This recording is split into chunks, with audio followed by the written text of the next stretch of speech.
All right. Good afternoon to those of you on the West Coast. Good evening to those of you on the East Coast. I'm your host, Brandon Choi, also co-creator of Movers and Shakers Unlimited. Thanks so much for joining us wherever you're watching from. As you well know, every weekend, typically we do this on Saturdays, but today we're doing it on Sunday. We do the show known as This Week in Pop Culture, in which we give you the rundowns of the goings on in pop culture. And of course, I'm not alone in talking about the goings on in pop culture. So it is my pleasure to welcome onto the show my co-host, Mr. Spillman Trueheart. What's going on, sir? What's up, ladies and gentlemen? I just want to remind you that when you don't have an ace, you could always use the king, baby. That's right. The USA team was going to get destroyed yesterday, and the GOAT bailed out the USA team. All them NBA All Stars, everybody got All NBA, MVPs, people making $50 million a year on that team. Who did they get a ball to at the end of the game? Not even the best shooter ever. Ain't that crazy? They said, no, we don't need the best shooter ever right now. We need the GOAT, LeBron James. They was calling him LaGeorge Washington. Wow, wow. This must end. I must put a kibosh on this. This must end. This But was no, it. kudos to LeBron. Again, as I've always said, there's no slight against him. He's always my number two player. He's not my number one. But two all time ain't bad. Yeah, it's In the not bad. history of the NBA, In 5,000 NBA players, that's not bad at yeah, all. it's not bad. So I'm Yeah. just saying. I know people kind of get in their feelings about that.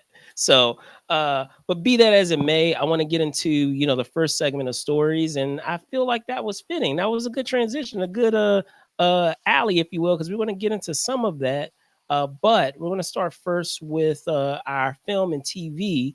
And so I wanted to get into the discussion regarding the Russo brothers because news recently dropped that they are in fact in talks to helm Avengers 5 and 6. Now, if the Russo brothers, that the name sounds familiar to you, it should, because they previously, of course, have done four of perhaps the most, successful, not just monetarily, but even critically, of the Marvel Cinematic Universe that we have. So that being, of course, Captain America, the Winter Soldier, Captain America, Civil War, Avengers, Infinity War, as well as Avengers Endgame. So I know, at one point, Levy, who, if you're not aware, is directing the upcoming Wolverine, and or I should say Deadpool and Wolverine, that will be releasing this week. He was in the running to do those two films, which makes sense because from what we can gather from the Deadpool film, it's very much a multiverse film. So why not have someone who's doing a multiverse film and seemingly is doing it successfully to move into Avengers film that's going to require those same talents. But you can't go wrong with the Russo brothers. I know outside of Endgame and what is it, Infinity War, they haven't seen a whole bunch of success, but I still feel it's a safe choice. So what are your thoughts, Spillman? I think that this is, Disney deciding to make a better choice with what they were doing. As far as the Marvel Cinematic Universe, we have had a big issue. They leaned into, they really leaned into the issue. Get out. I'm sorry, It's ladies and all gentlemen. good, This is a y'all. live Live show. show. This is a live Live show. It's a show. late show. Yeah. So you got to get out. And our co-host is on Pop's duty, so I'll give him a That's second. it. We're So, fathering. so But while we're anyway, yeah. so while we're Anyway, doing that, but okay, go ahead, sir, go but for it. anyway, as I was saying, um, they messed up with Jonathan Majors. Jonathan Majors threw up on himself publicly. Like, not since George Bush have we seen somebody throw up on themselves that publicly. To have the essentially the money on you, like Jonathan Majors had. I can understand how you can lose your mind if you have money like that riding on you, but for him to really do that, it's just upsetting. So Disney had to do something to please the stockbrokers. It's not even really about the movie at this point. I feel like it's more about like what they can sell to shareholders, how they can move forward in that way. So because that's their focus, I think that that's where it is. Avengers Endgame and Infinity War are really the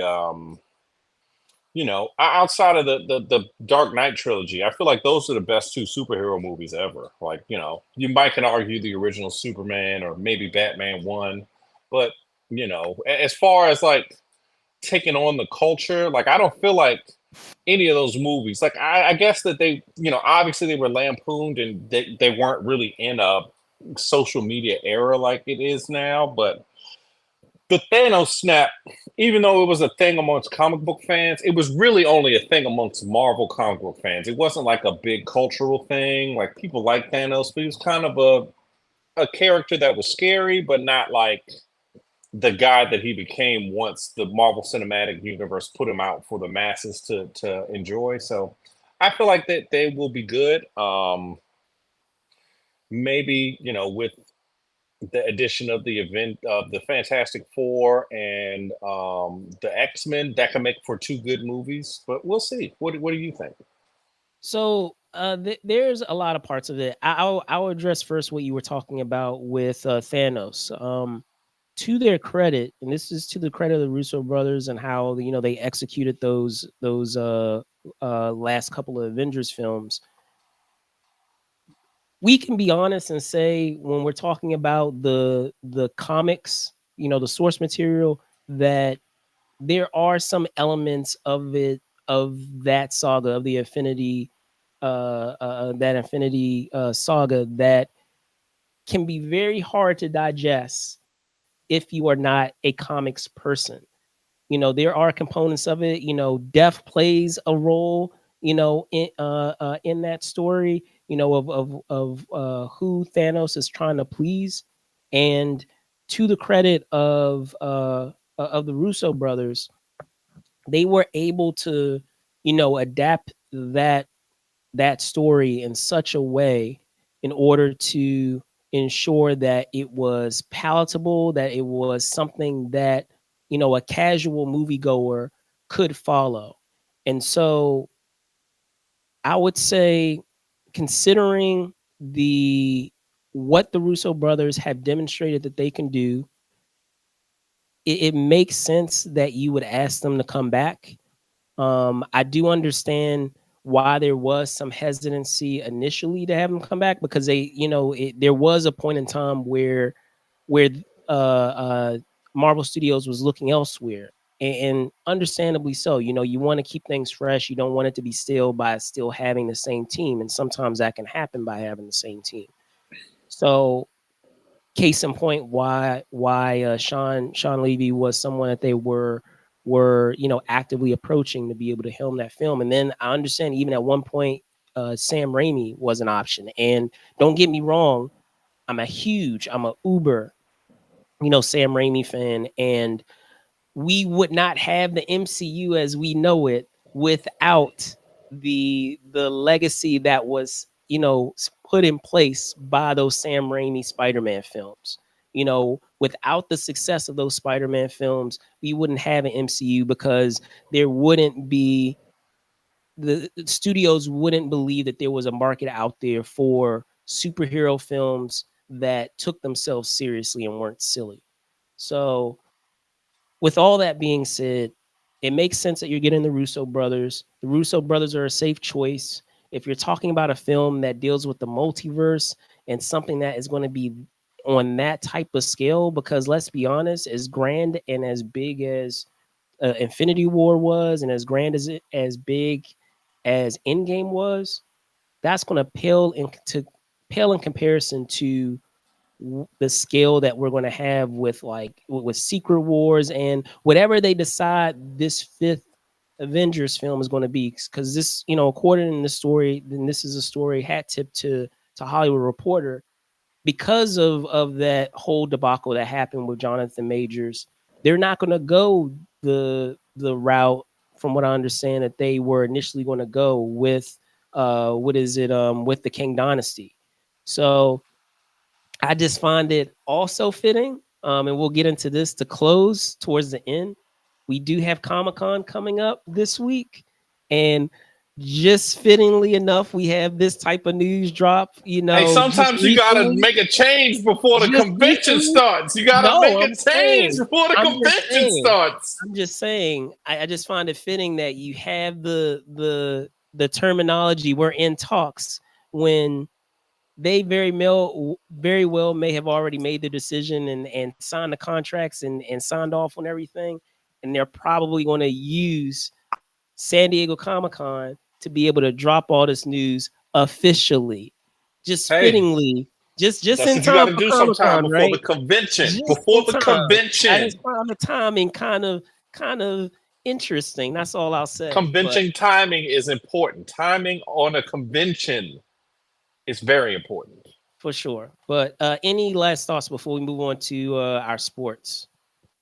Oh, just that, we like the Russo brothers. We hope they do good work, but you know, a lot of the good Marvel stories have already been used. I don't feel like there's very many more that's good. It's a lot of ones that's like really goofy, but we'll see. But that's just inside baseball. We'll see.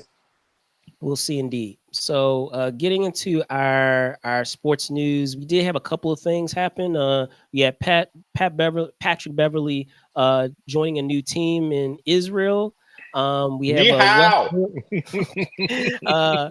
uh, Westbrook joining the Nuggets, and the Commanders president leaving the team. So I'll leave it up to you, Spill. Which one you want to hop into first? Because I just find Well, since he was so mean to the Lakers that one year, and he's also been a pest for most people's franchises, I'm sure for yours including, it's yes. good to see Patrick Beverly gone because he did have a cup of coffee with us, and he has that terrible meme that will live on. Anytime people talk about the LeBron James era, they're not going to talk about that championship that we won in 2020 that no one can take away from us because it's actually a championship and not some kind of fake championship that other people didn't win that year.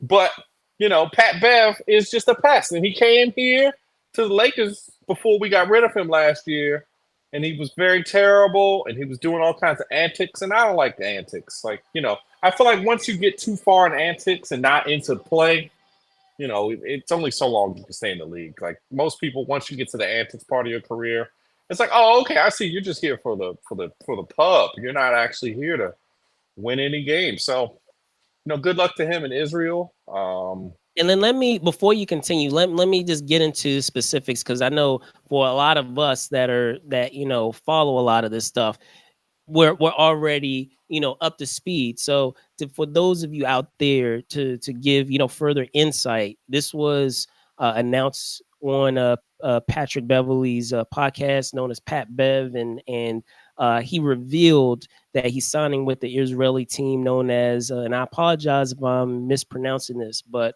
the Hapoel Tel Aviv, BC, and his decision, even though I have my thoughts on it, his decision as to why he, made this move is based off of the veteran minimum.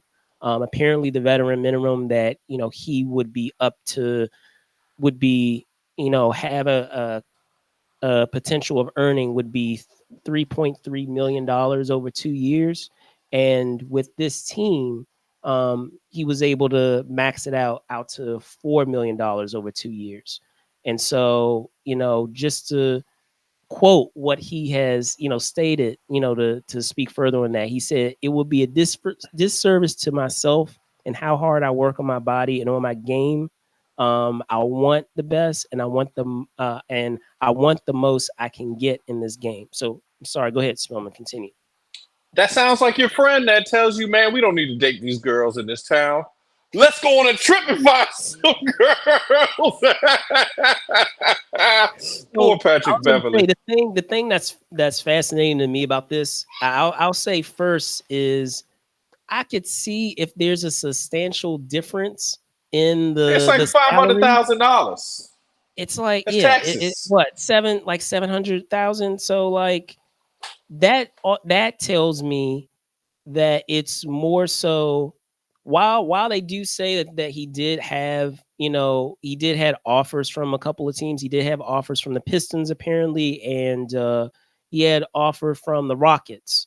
So I mean, even outside of those two teams, if I'm thinking like Patrick Beverly, or I should say, if I'm just thinking about thinking of myself as a veteran player and the market, if there are only two teams that are willing to pay me this veteran minimum, and the two teams that I am being offered this contract with are two teams that are still in a rebuilding mode, like the Rockets are still in a rebuilding mode, and even with the two squads that you have, it was what the Rockets and the I had just mentioned it. I apologize.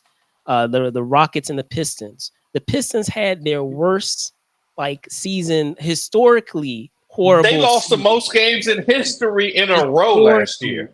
So that's out. I'm not going to be playing for the Pistons.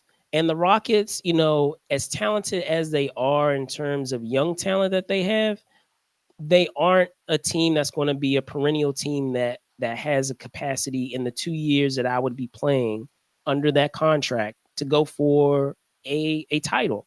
So on top of all of that, considering just like you said, all the antics that he has done, that probably closed the door on any other folks that were willing to perhaps play that minimum, or to be able to negotiate something else. So because the thing that I think back on, and a lot of people, uh, if anyone recalls this, he had a recent incident in this, the close of this past season, where he had thrown, if I remember, he had thrown a basketball at a fan or something. Like it was like completely It was a lot of ridiculous, antics. It's all antics. ridiculous, Because ridiculous, he can't play. Like honestly, he can't play anymore. He's past his usefulness. Like he was a bug on defense. He was Mr. he Full was, Court. I won't take that from him. He definitely was a glue type of a guy.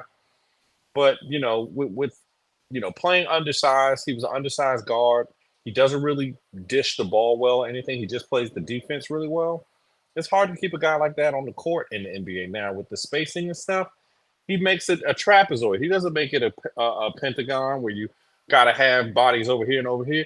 You could lean off of him. So I just feel like it was just over for him. yeah, I get you, and to Yeah. stay kind of in that same realm of the NBA of basketball. If we could switch over to what you think of what is it of Westbrook, and apparently we had a sign and trade deal that we had with the Clippers and the Jazz, and so in terms of this deal, the Clippers have received guard Chris Dunn from the Jazz, and the Jazz received a 2030 second round pick swap that gave them the draft rights to center Bauza, and I apologize, I'm butchering your name, man. So Copper Vika, who was the 57th pick in the 2021 NBA draft, as well as 4.3 million in cash. On top of all of that, they also took on Westbrook's contract and bought him out, waived him, and it gave him an opportunity to be able to play for a contender with the Nuggets. So, what are your thoughts on that? Do you feel like that's a good fit, or do you think that this is a disaster? I think it's a good fit. Um, you know, Jamal Murray was kind of exposed last year in the playoffs. They need a new defensive guard. I think that they lost Kentavious Caldwell Pope. Maybe Russell can play defense in a Caldwell Pope vein, but he can't shoot like him, so that's a problem. Um, he's pretty ball dominant. We saw him not be very great for the Clippers with a bunch of great players around him.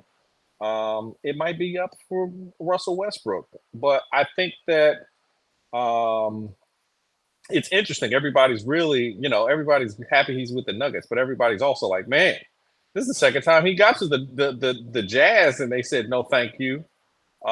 We do remember he had that issue a couple of years ago with one of the fans using some off-color language against him, and he's they've been very like no thanks to this. So I feel like it is what it is. Westbrook is good. He didn't work with the Lakers, but that's because we have a unique skill set. I think he may work better with the Nuggets as they already have scorers, scorers, and shooters. So, yeah. So I guess what I'll say is if if we're talking about the capabilities of Westbrook, we know that he is a triple double scoring machine. In terms of being able to fill up that stat sheet and being a triple double machine. Yeah, the same thing going with Jokic with Joker. So I am fascinated to see how that's going to work, where you have two players that are capable of filling up the stat sheet like that, of giving your team, of being able to get triple doubles. And so how is that going to work in tandem when you have two players on a court like that? Maybe it will work in a capacity where he's just going to be in a different he's just going to be in a different lineup. Like he'll just be saved for the second string, so that way that momentum can continue in terms of having a player that's capable of doing that. But it will be interesting to see if they somehow decide in terms of their rotation of putting both of them on the floor at the same time, because if I'm Who? picturing Westbrook and Jokic, and Murray. no, I'm saying Westbrook and Jokic, because I feel I like think that could work. I don't have a problem with that because it's a high low game because Jokic can actually hit the three ball. I think that that's fine. But I think that playing him and Murray may work because they kind of have different problems in their game. Like Murray's kind of soft on defense and kind of struggles to get his own shots at times when they actually need him to get his own shot. While Westbrook doesn't struggle on defense, but he struggles with getting his own shot sometimes. So I hear you. that is the issue. I hear you. All right. So uh I guess with that being said, we can we can switch gears over into football. I know the last component of this, we had the Commanders president leaving the team. And so just to give you, some insight of what that entails, this is regarding Jason Wright, who he's was for um 4 years ago, had become the first black president of an NFL team. That being, of course, with the Redskins, now known as the Commanders. And he's expected to leave after this season. Now, this is a hat tip to W Top for the story. According to the source that they have, a team spokesperson confirmed that Wright is departing the organization and will remain a senior in a senior advisory role for the time while the search is being made for his successor. Now, I have some thoughts on this of what that may actually entail, but I'll punt it over to you, Spillman, on what your thoughts are on this news. Well, they have new ownership generally. If you own a team, you don't keep them guys that last guy hired. Just like, say, hey, I'm the boss now. I like y'all. Y'all do your jobs good, but I didn't come here to work with y'all. I came here to put my team together. So I don't feel like that's too out there as a move for the. Now I'll give Spillman a second.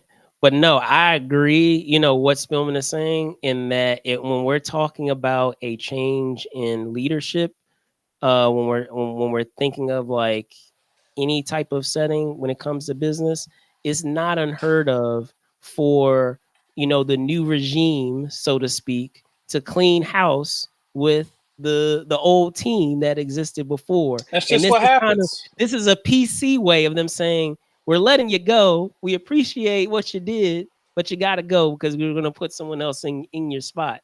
Because, like, what is the point of having them in a senior advisory role that just seems like a, what is it, a sugar coated way of saying that we're going to try to find a spot for you, but it's not going to be in your role that have been doing all this time. Yeah. And also, with um, with, um with the Commanders president, he's a great guy. Obviously he's like, very accomplished. I think he was with Goldman Sachs before he got there.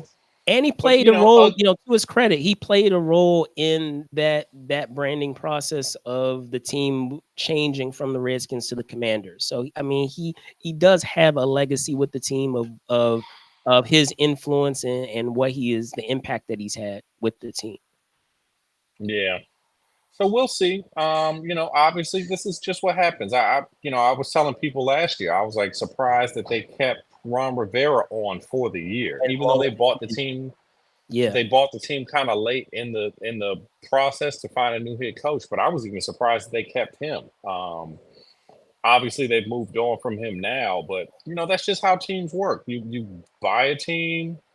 Obviously the team is on sale because they weren't doing so good. Like if they were winning a bunch of championships and stuff and they had a winning culture, the team probably wouldn't be for sale because the ownership would be making so much money off of ticket sales and all kinds of other things that they do. So obviously, he was good at what he did to be the first or something, but the Commanders are not like leaders of the clubhouse. I saw a thing where in the last 15 years they haven't won a playoff game. So, it is what it is. So, yeah. for sure, for sure. And now that we're switching gears out of sports, did want to unfortunately get into some sad news, as we did have some passings that happened over this week. We had and again, apologies for butchering if I am, Cheng Pei Pei, passing at 78. If you don't know Cheng Pei Pei, she was the villain in Crouching Tiger, Hidden Dragon, playing Jade Fox. We have, legendary comedian Bob Newhart passing at 94.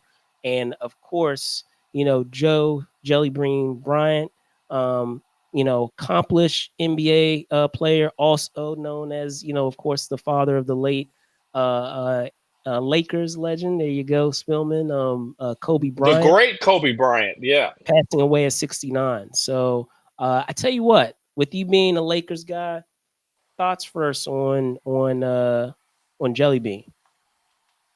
Um, obviously Joe was a great NBA player. One of the original point forwards. People don't really understand.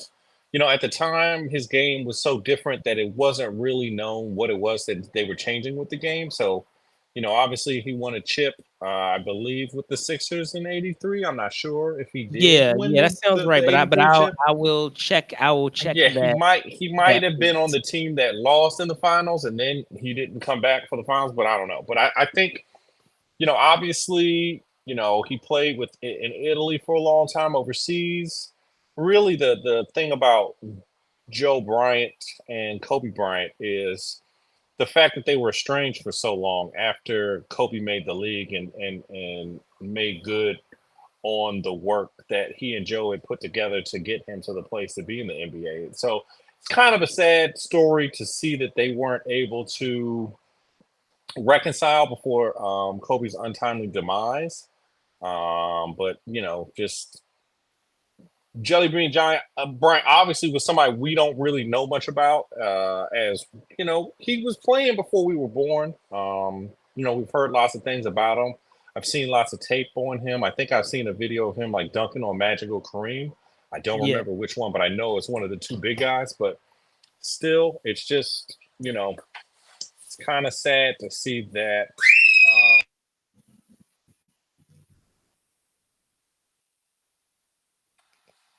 To see that. So I'll let you finish your thoughts on Jelly. absolutely. So in speaking to Jellybean Bryant, just as Spillman was saying, just that idea of, in terms of his game, a lot of the skill set that you saw for Bryant was coming at a time where he was showing skills that people players of his size weren't folks didn't think, players of that size were capable of. And so, in turn, thinking of how players are trailblazers and how they, are providing a preview or a hint of what's to come. Jellybean definitely provided that in terms of his game, just in terms of what, Spillman had shared before, of being ahead of his time in terms of the skill sets that he brought to the table for a player of his size that wasn't commonly seen in a player of his size and stature. Um, so yeah, rest in peace to Jellybean Bryant, age of 69. But switching gears over to I tell you what, let's get into Cheng Pei Pei, because there's a lot of history surrounding her, and things that I didn't even know of, when it came to her. She is a actress who has a career that spanned 6 decades, over 60 years. She has the nickname of Queen of Swords, and considered like the queen of martial arts. She made her mark in films such as Come Drink with Me. However, as I said, my introduction to her was Crouching Tiger, Hidden Dragon, because her villainous take as the Jade Fox was so memorable. And just to give some detail in terms of the nature of what caused her death. Apparently, it was a neuro degenerative atypical Parkinsonism syndrome, which is known as, and again, I'm probably butchering this, so bear with me. Corticobasal degeneration. It has the acronym of CBD. So it functions in terms of, from what I understand, it functions similarly to Parkinson's, some of those same elements. So it's a shame, that she is, no longer with us. But man, like, I, as someone who, Crouching Tiger, Hidden Dragon is one of my favorite action films, and considering the films and the legacy that she has set even prior to that film, is gonna I'm actually gonna go back through her filmography and check out some of those films from earlier in her career, because if Crouching Tiger, any Hidden Dragon, is any tease of what she is capable of, as an actress, as a action icon, then I can't imagine what type of stuff she was doing, when she was, in her heyday as a youngster. So, in her 20s, in her 30s, of, the type of action, films that she was doing. So, what are your thoughts, Spillman? I don't recall if you had ever seen Crouching Tiger, Hidden Dragon. I don't know if we've had that conversation before, but I've seen it. I've seen the moves they was doing in that movie. The great Chow Yun Fat was in that one. I did like that movie. Zhang Um, Ziyi, Michelle Yeoh, like, yeah, crazy cast. yeah. So I definitely like Crouching Tiger, Kudos Hidden. to my co-host, man, because he is powering through, like, I'm but I powering got through today, ladies and gentlemen. This is a you. Yeah, struggle. This is not our normal time. We're all in the good. Zoomy hour. Definitely, we're Yeah. in the Zoomy hour. I apologize, ladies and gentlemen, for the It's Zooms, all good, but this man. is It is this all is this is good. inside baseball for you guys. Folks This is how the world appreciate it. really Folks appreciate works. it. The Yes, live yes. stream. We're in the Yep. Zoomy hour, but I just want you to know that I really appreciated what her artistry in Crouching Tiger, Hidden Dragon.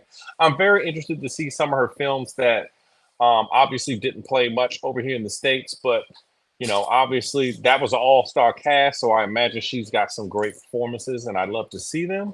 Um, so I just really enjoyed that. Um, it's sad to see that she passed.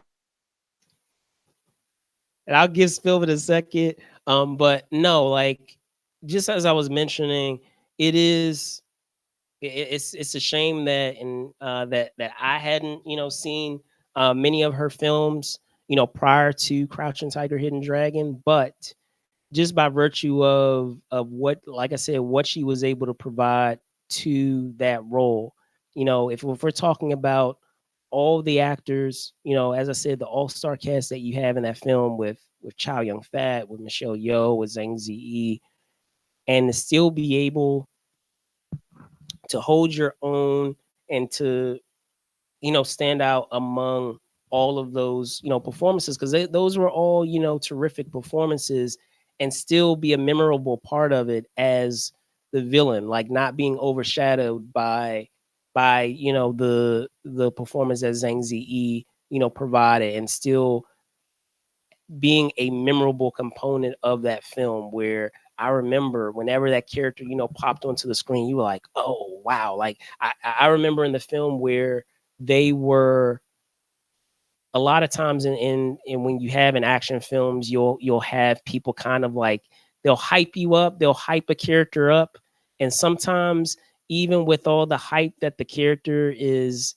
being given by other characters to kind of elevate them, or show how dangerous they are, sometimes it doesn't match up, where I'm like, okay, you guys are hyping up this villain this entire movie, and now that we finally have this villain and see what they're able to do and what they're capable of, they don't seem all that like big and bad. But man, Jade Fox, the character that that she portrayed, like, even with all the hype that the character was given by other characters, in terms of characters hyping up how dangerous and scary she is,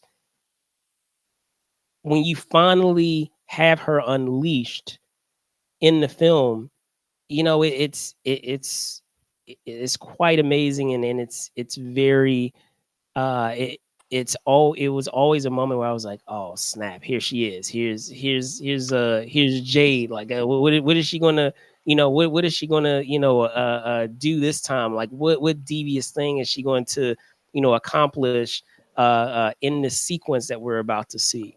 So again, rest in peace Rest in peace. Cheng Pei Pei. Definitely want to be able to check out some films earlier in your filmography, and that's testament to just the one film that I've seen out of your filmography. So switching gears to Bob Newhart, man, legendary Bob Newhart. Again, someone who has had a career that has spanned uh, uh, 60 years or so, and talking about all the shows that we have in films that we have in his filmography. If we're talking about what, geez, the Bob Newhart show, him being on the Ed Sullivan Hmm. show, Elf, Horrible Bosses, The Big Bang Theory. I mean, I could go on and on and on. And so passing away at 94, you know, ripe age, a long lived life, but still, like, it's insane to think of all the amazing things that he has done in his career. So and speaking, just teasing, just the tip of the iceberg, if you will, of some of those projects that Bob was in.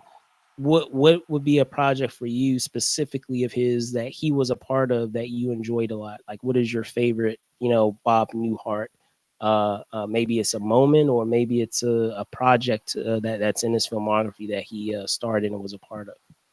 I liked him in Big Bang Theory.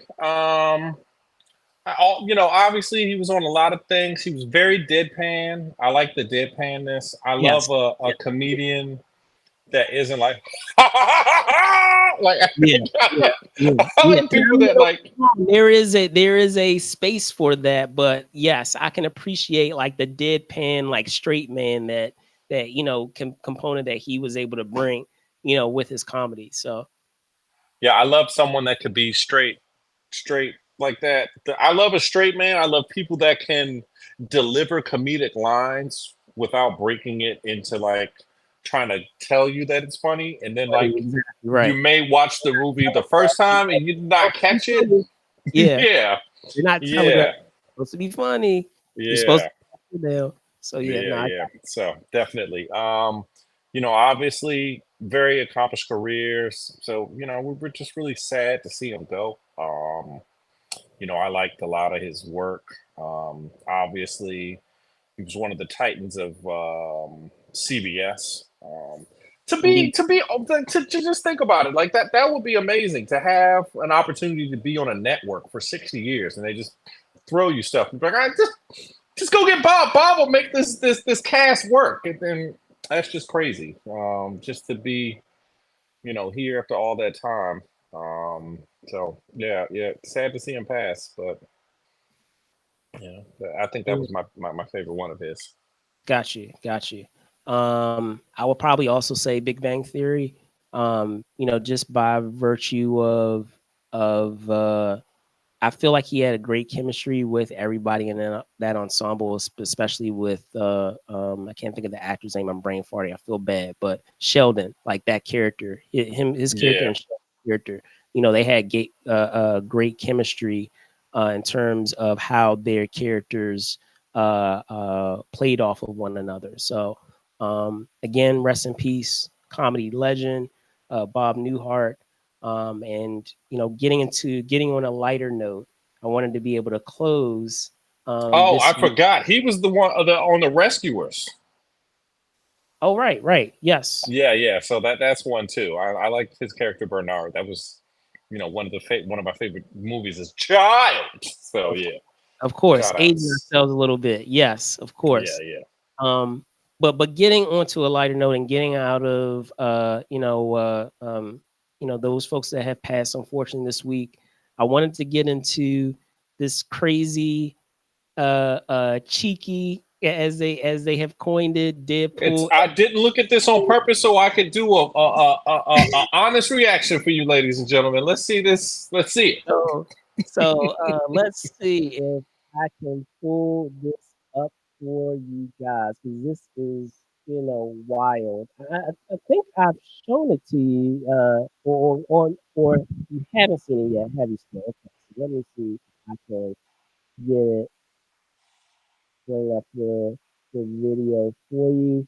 But while I'm doing that, just in general, I'm talking about, because this, of course, is for the film that's about to come out on Friday, fittingly enough, and outside of this controller, obviously, there have been other things that have been put out there marketing wise.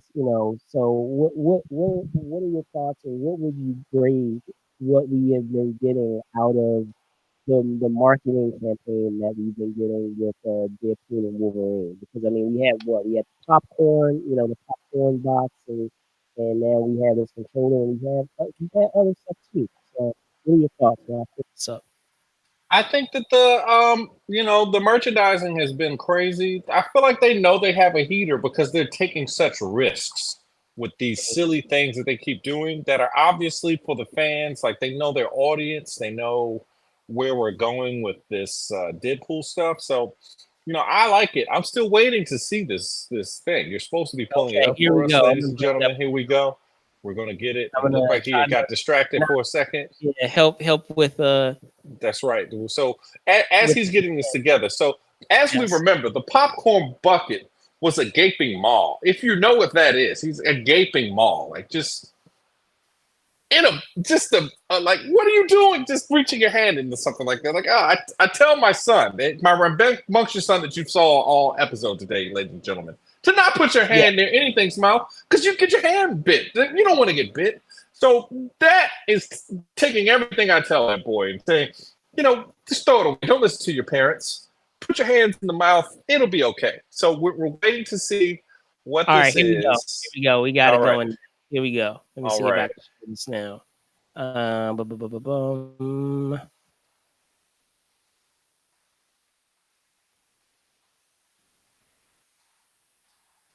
course, designed by Deadpool. Uh-oh. Uh-oh. That's pretty tame. Oh, yeah, there you go. That's what I was looking for. That's what I was looking for. Just wow. What's going Just on wow. with your boy Ryan? What's going on with your boy Ryan? Your boy Just wow. Ryan Wow. is just controller double cheeked up on a Thursday afternoon, ladies and gentlemen. Bro. So Just yeah, yeah. Speechless. Speechless. So tremendous. Tremendous. but in fitting Deadpool form, just right there on the cusp of like It's just like, come on, really what are y'all? Are these comic book movies? Like, right. can I bring my child to this? No, don't bring your child to this. We're Don't putting butts in the movie. Don't take your kids to see Deadpool. I understand that it's Yeah, hard. I know it's hard to, not to find a babysitter, and I know that could be a tricky proposition. But yeah, don't take your kid to see a Deadpool movie. As awesome as Deadpool is, yeah, just don't, just don't. yeah. Uh, So but uh, but that is going to wrap up this edition. We're going to leave it yeah, on a cheeky note.